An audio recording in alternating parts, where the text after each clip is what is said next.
Hey everybody, Janine here. What's up? It's been a while. So, kamusta? Hope you're doing well and everyone's having fun from time to time. I know it's kind of stressful since this is the time of the year that it's a filing season for some businesses. So, I hope you're okay and doing well. So for today's video, itutuloy na natin yung part 2 ng aking enrolled agent journey. So hopefully napanood yung part 1. If not, I put the link here somewhere above for your reference. And for today's video, yung ibang mga questions nyo regarding the exam, dito natin yan itatackle. Like, how much time do I dedicate for each part of the exam for the review phase? And are there any fees related before the exam? After scheduling it? And how does it feel like in the test when I am in the test center? That kind of question. Ngayon natin yan sasagutin. So, without further ado, let's begin.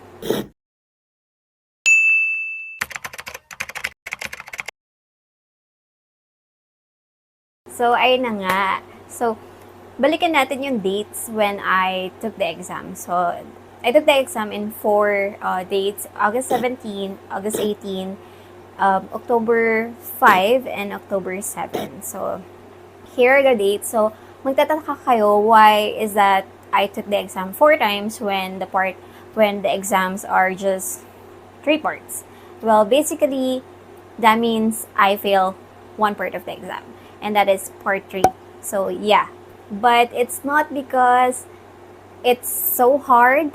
Actually, if you will search for it, which is the most difficult based on the experience of the examiners previously, ang most difficult usually is the individual, which is the part 1, or the business, which is the part 2.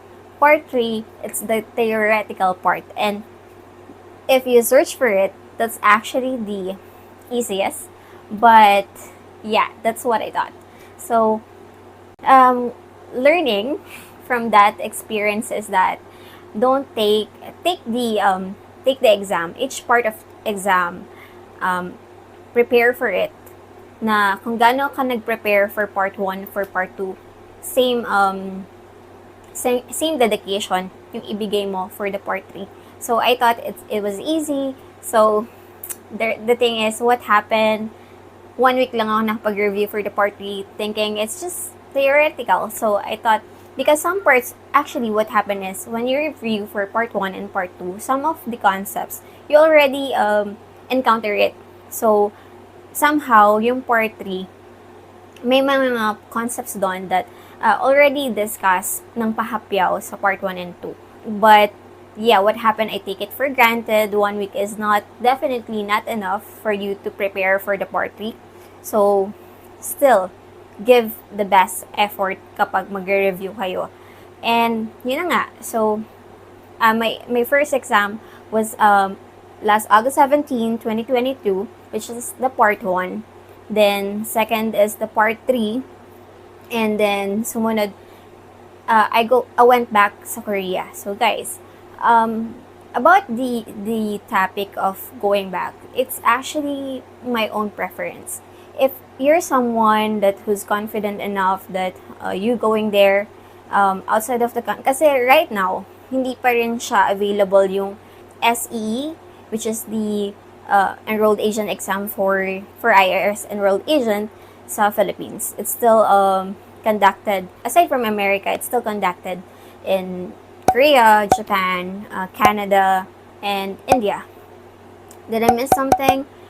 So, for your reference ng mga updated location and dates available for exams outside US, here it is. Alright, so take note, the exam is worth $206 per part. So, that would be $618 in total. So, the scheduling and the location depends on you. But take note that in case well, of course, we're all hoping na makapasa tayong lahat on the first time that we take the exam. So, once you pass the exam, the score, it can be carried forward till the next 2 years. Alright, so let's say you take the exam this coming October 2023. So, and then you pass. So, it can still be considered for the next, if you take the rest of the exams, part 2 and 3, on 2025. So, October 2025. So, yan. Considered pa rin siya for you to be able to apply once you pass all the exam, to be able to apply for the enrolled agent exam. Because guys, even if you pass the exam, there's an additional application for you to be officially IRS enrolled agent. Alright? But we're going to tackle that in different video. So, ayun na nga, that's the fees for the exam.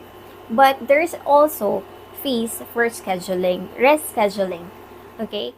The rescheduling fee, if you reschedule 5 days to 29 days before your appointment, there's a $35 rescheduling fee. If hindi ka naman umattend or pumunta dun sa test center, then your exam of $206 is not refundable. So it's really important that you assess yourself 30 days before if you're all good with the exam or you need to reschedule, because it's costly. But in case at some point less than 29 days you feel like you need to reschedule, I think $35 is still worth it than the losing $206. All right, so scheduling fee, that's something that you need to take note. It's not free. And the test center, so how do you feel like in the test center? Pag sa test center, if you were in a computer shop, and how we call it in the Philippines, computer cafe for sa iba, di ba?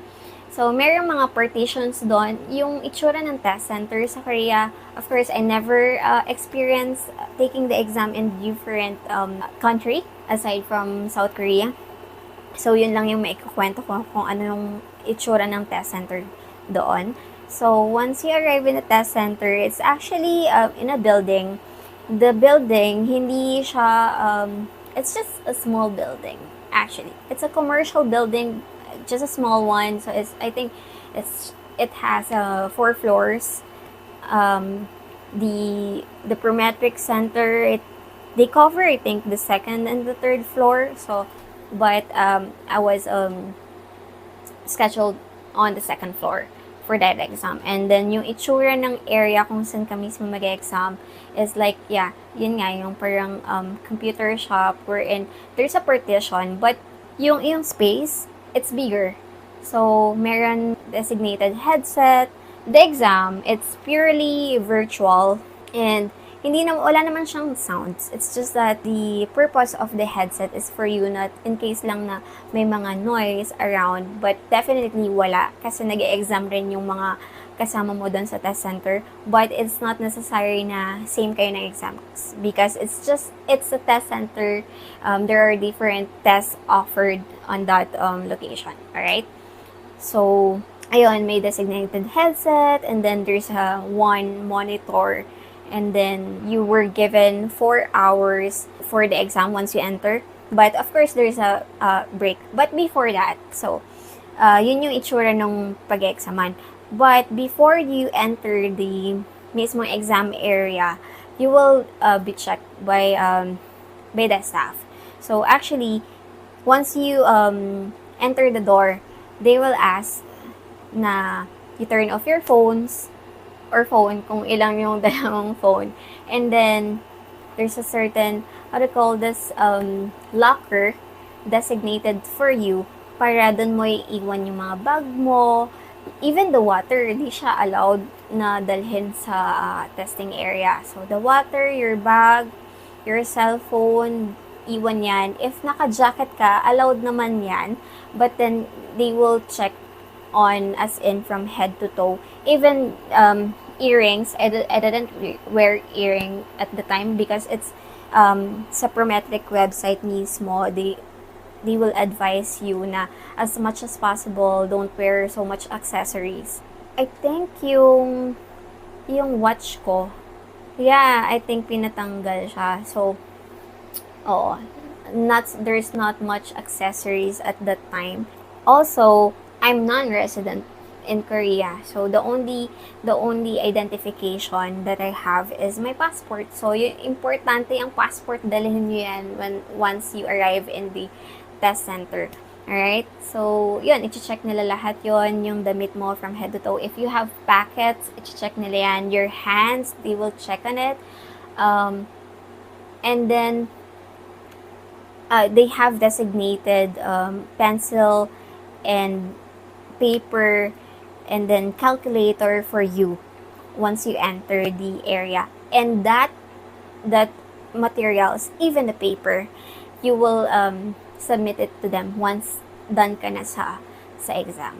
Alright? So, let's go to the part naman ng the examination stage. So, for the examination stage, so as you know, 4 hours will be given to you to finish the exam. So, that 4 hours, 3.5 hours lang talaga dun yung allocated for the part na sasagutan mo yung exam. 30 minutes is just for the orientation part. Yung mga parts na pwede mong iselect. So, if you want to go back to the previous question, if you want to, kasi diba multiple choice siya, the 100 questions. So, each part na exam is 100 questions. So, it's a multiple choice na 4 choices.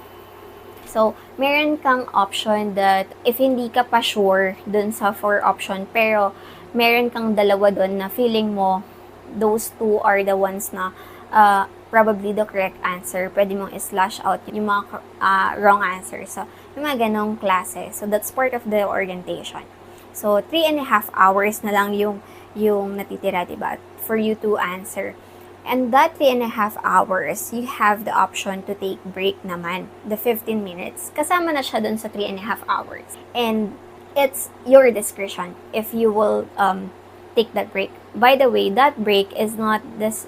When you take that break, is more of parang restroom break lang siya. Kasi hindi mo na rin pwedeng, if meron kang mga review materials na dala, hindi mo na rin siya matitake dun sa from your locker.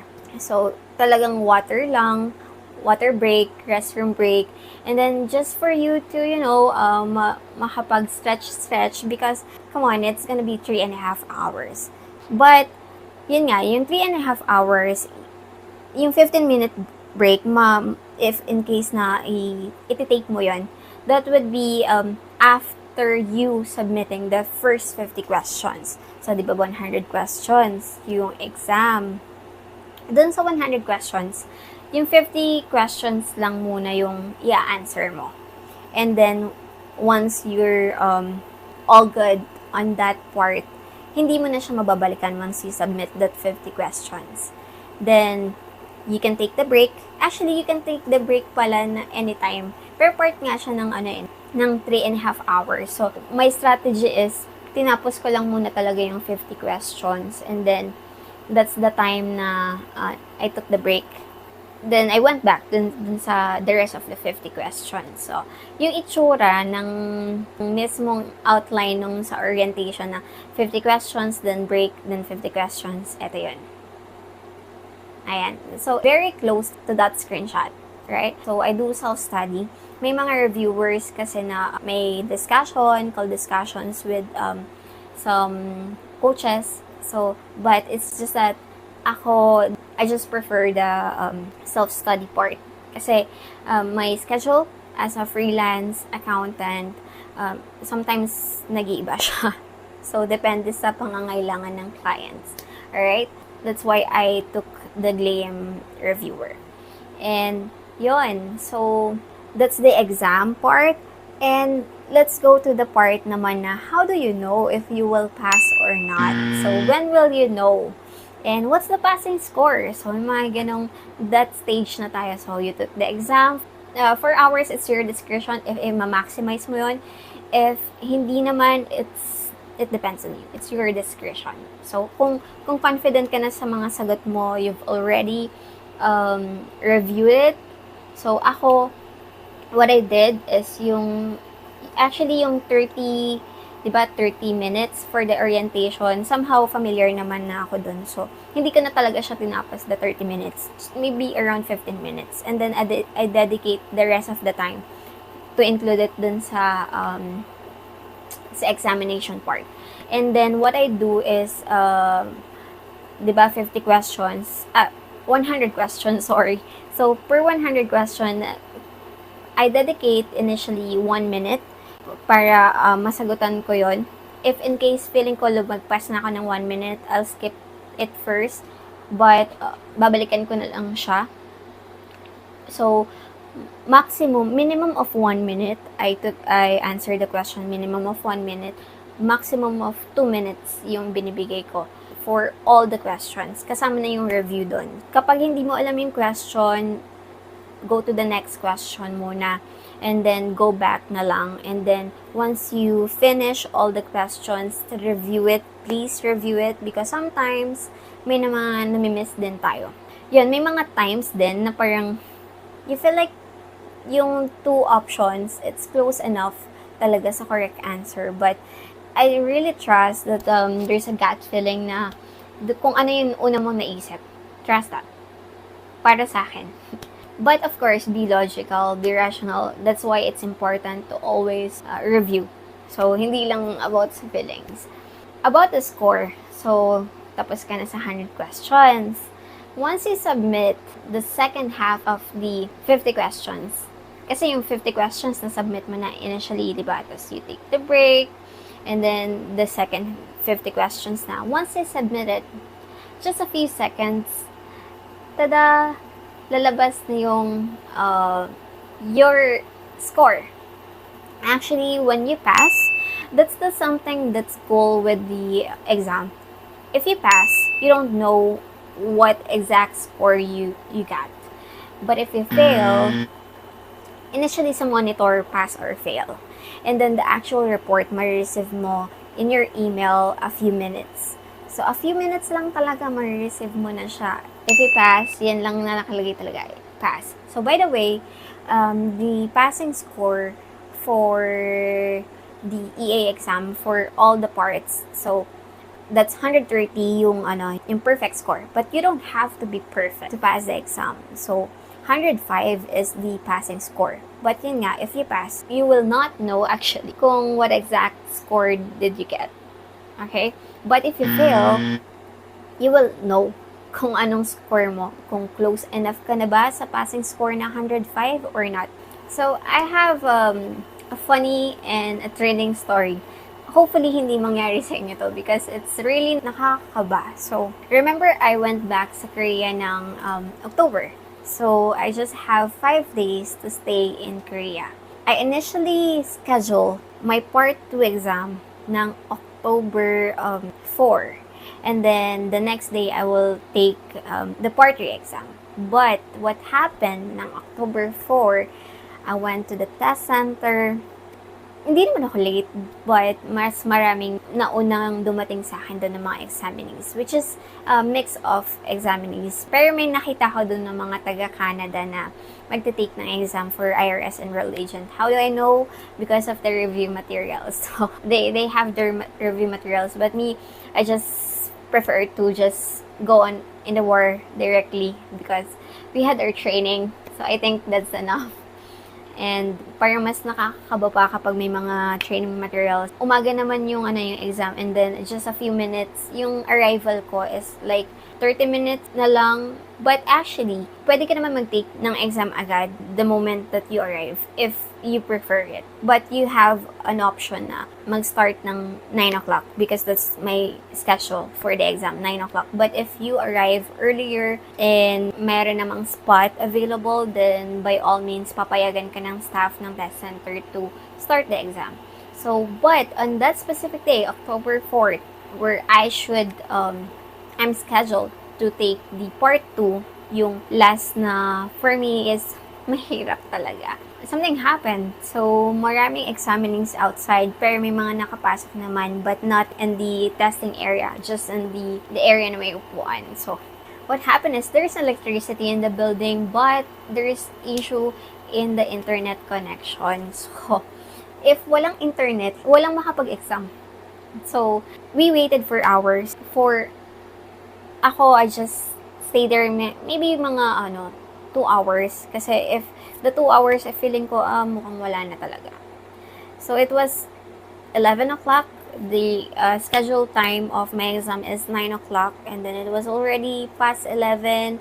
Hindi pa rin restore yung internet. So, we were advised by the staff na an email will be sent for us to reschedule our exam for free because that's something emergency yon. Hindi naman talaga siya intentional. So, I know the rescheduling the exam less than 5 days have certain fee, diba? Which is $35. But that's emergency, hindi yun in-expect na mangyari. So, we were given the chance na reschedule. My arrival in Korea is October 2 to 7, so 6 days. But I've already used the October 4 para sa part 2. But I have October 5 for my part 3. So, pwede ko naman i-schedule siya ng October 5 kaso full na yung spot in the afternoon. So, I can't choose October 5 to take the exam for part 2. So, I have the option for October 6 pero full na rin. So, my last option is October 7, the last day of my stay, my flight. So, flight ko ng hapon. Hapon pa naman, thank God. Hapon pa yung flight ko pabalik ng Philippines. So, I still have time in the morning to take the exam. But that's the thing. Taking the exam on the last day of your stay in a country na, of course, it's costly kung I have to stay in case lang na naka-nodes, hindi ko na ipasa yung exam. But thank God, napasa ko naman yung exam. And I'm really happy. That's very precious moment na bumalik sa Pilipinas na last day na exam ko, my flight as well, going back. So, my parents, they don't know what happens sa exam. I mean, they know yung initial exam in part 3, but they don't know what happens sa part 2 because I just knew it in the morning after me taking the exam. So, when I check out sa hotel, diretso na ako sa test center. Iniwan ko na lang yung baggage sa hotel and then I just pick it up. Then, diretso na sa airport. Yun. So, that was fun. That's it, folks. The journey itself, I know may kakaiba rin kayong kwentong enrolled agent. So, i-comment nyo yan down below. And if ever some questions I miss na you are curious about, let me know. I'll answer it in the next video. So, that's it for now. And see you soon sa mga upcoming videos. Alright? Have a great day!